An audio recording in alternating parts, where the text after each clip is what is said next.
Welcome to the Do Life in a Body You Love podcast. I'm Nikki O'Day, and we are going to talk about any and every topic that will get you showing up bigger and bolder in your life. Weight loss, relationships, mindset, it's all on the table. It may not come out real PC, but if you're sick of motivational rah-rah talks that don't lead to any real change in your life, then you're in the right place. Let's jump into today's episode.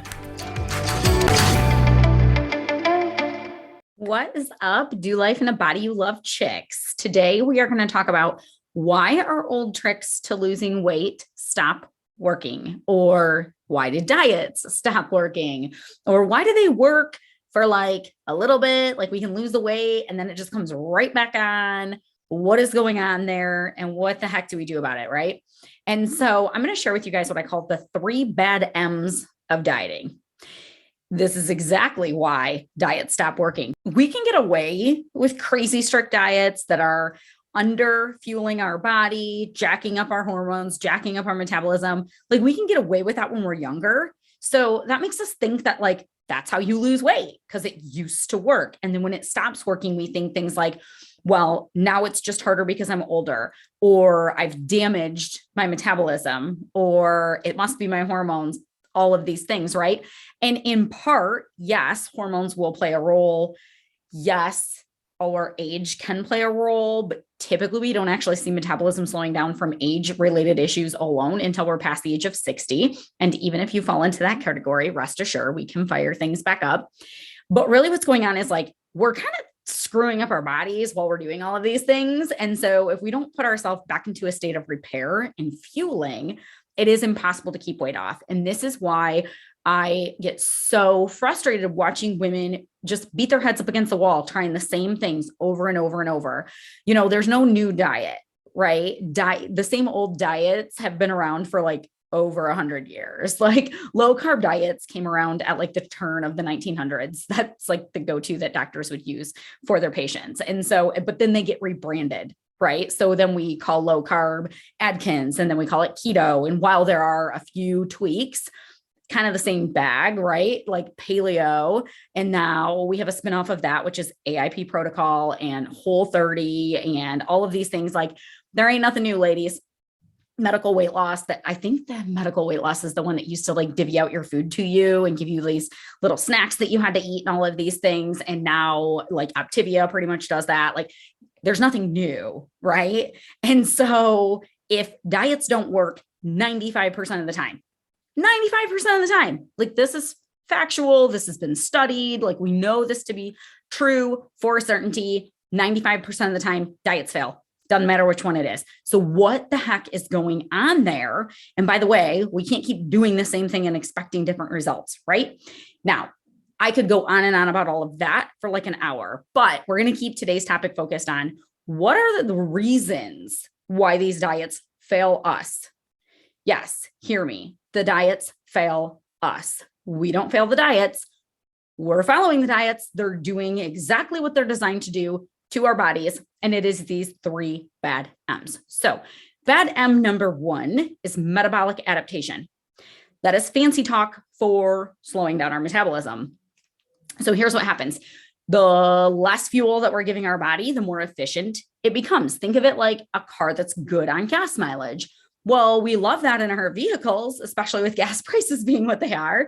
We don't necessarily love that in our metabolism, right? And we think we want to have a fast metabolism that's just burning through fuel rapidly. And that's not truly what we want either. That's not super healthy. We want a flexible metabolism. We want a metabolism that can go with the flow in times of abundance, in times of scarcity, and we want it to just kind of truck along and do what it should. But what happens when we've been in too harsh of a calorie deficit, or we've been in a calorie deficit for too long, we start to experience metabolic adaptation. And if you want to get really nerdy and you want to think back to like biology class, remember those things called mitochondria in your cell?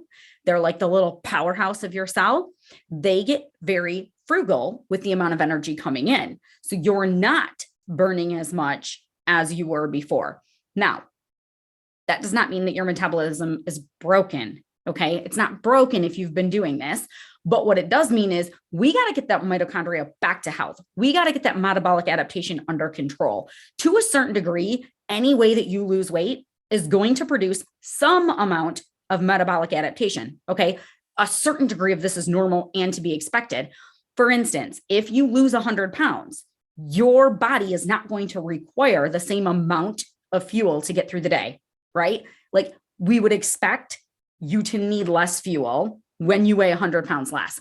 But what happens with chronic dieting is that metabolic adaptation becomes too severe and it slows down our metabolism too much. And so each time that we're dieting or we're trying our old tricks, we're just making that metabolic adaptation more and more fierce, and it's more and more difficult to keep the weight off. And by the way, if you're listening to this and you're like, yeah, whatever, Nikki, I don't calorie count.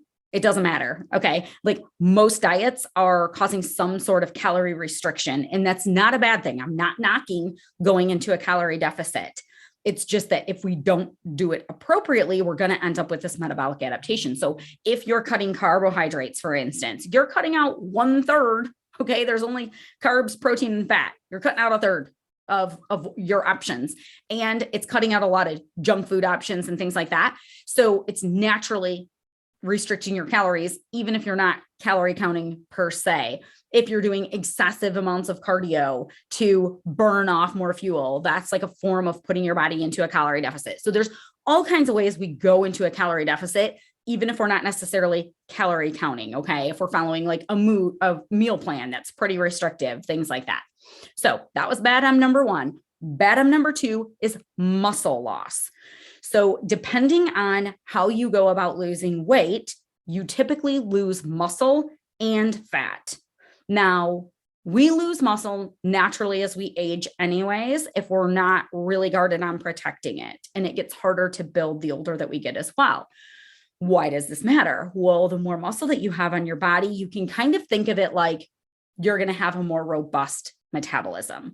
So when you're up moving around and you have more muscle on your body, you're burning more calories than you would if you didn't have that muscle on your body. So you go for a walk to the mailbox, you're burning more calories on that walk if you have more muscle on your body. Now, here's what diets do, especially the way that women diet, because what do we think, ladies? We think that we've got to either live off of rabbit food. That's super common, right? I don't know how many chicks come into my Keep It Off Academy, my 12-week coaching program. And when we're getting started and we're looking at like their food logs and stuff, like they're not eating much. They're like eating rabbit food. And what that's doing is they're not getting enough protein, right? And so by not getting enough protein and not doing strength training, because a lot of women don't, they're either not exercising or they're doing a ton of cardio. There is nothing wrong with cardio. Cardio is very important for our body. However, it doesn't trump strength training. Our body needs muscle if we want to have a robust metabolism, but we're not strength training and we're living off of rabbit food. And so that muscle is just wasting away every time that we diet.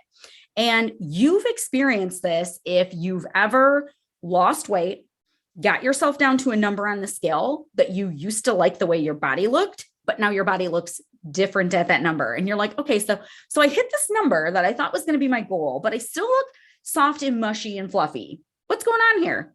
It's because the last time that you hit that number on the scale, you had more muscle mass. You had some tone to you. Now you're at that same weight, but more of it is fat and less of it is muscle. It doesn't have the same look, but it also doesn't have the same like effect on our metabolism. And so every time that we've dieted in this way, where we're losing some fat and some muscle, we're decreasing our metabolism.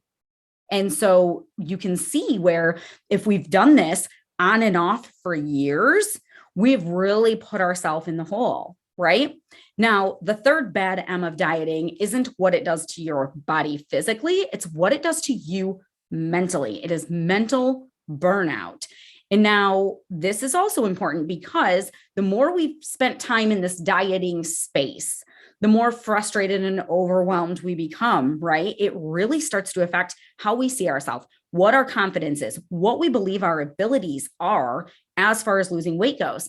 And so here's the deal. We're like on this strict diet and we're like, I'm going to do X, Y, and Z diet or this program or la-di-di-da until I go on vacation. I get married. I see this certain number on the scale, right? There's always like a deadline because nobody's going to live on these diets forever, right? So there's clue number one, that what you're doing is not going to be effective for long-term weight loss.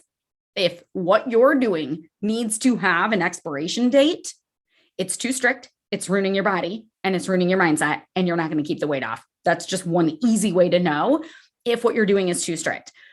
By the way, my version, my definition of too strict is grossly different than the general population. I have come to realize in working with women over and over and over who tell me, no, I'm not doing strict diets. I'm just eating healthy and I'm not losing weight. And then when I look at what they're eating, in my opinion, it's way too strict. They're underfed. They're not happy with what they're eating. And they're going back and forth between these cycles of like eating healthy, quote unquote, and then like binging, or they've been eating healthy for years, but their body's so underfueled that they're still not losing weight. So when you guys hear me say strict, you might not think that what you're doing is strict. I bet you if I looked at it, I would probably think that it was. Okay. So here's the deal. We're doing this strict thing, whatever it is. And we have our deadline in mind, right?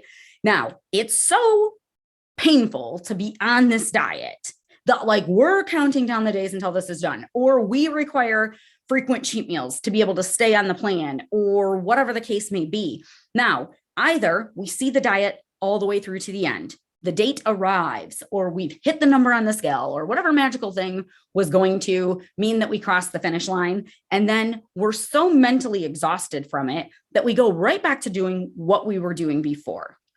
Well, what we were doing before is how we put the weight on in the first place, right? So the end of the diet can't be that you just go back to doing what you previously did, but that's what most of us do.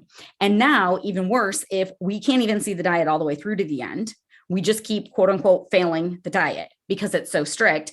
We're on all through the week and then we're off all weekend. And then we're starting over on Monday, or we're on for 2 or 3 weeks and then we blow it. And then we're like, well, screw it. I already ruined it. I'm done, or I'm done for the weekend, or I'm done for the month, or whatever the case may be. And we're always on and off and on and off. It's so mentally exhausting, so mentally exhausting. So now our willpower is very low and our confidence is completely destroyed. We start to think something's wrong with us. I don't have enough willpower. I don't have enough self-control. I don't have this. I have that. We make it mean things about who we are, which is not even true. By the way, diets are designed to fail. Nobody can live on them forever. And then when we fail, we make it mean something about us. Now, also, our willpower is super low. And remember the first 2 bad M's. So yes, our mindset is totally shot and we're just ready to eat whatever we want. Anything I see, I'm eating it, right? And we have this metabolic adaptation in place and we've lost muscle mass. So we go into this setup where we have low self-control and our metabolism is running extremely slow. And then we wonder why we put the weight back on right away. We've got to break this cycle, ladies. If you continue to diet and you've dieted in the past and it did not cause long-term weight loss, like you kept it off forever kind of weight loss, then it didn't work, right? So a lot of times we say things like, well, yeah, but I lost weight doing this before. Keto works for me. Paleo works for me. No, if it worked for you, we wouldn't be having this conversation, right? Because if it worked, you wouldn't have put the weight back on. Might you fluctuate up and down 5 pounds or something like that? Yes, totally. Might you have seasons of life where something's going on and you gain a little bit of it back?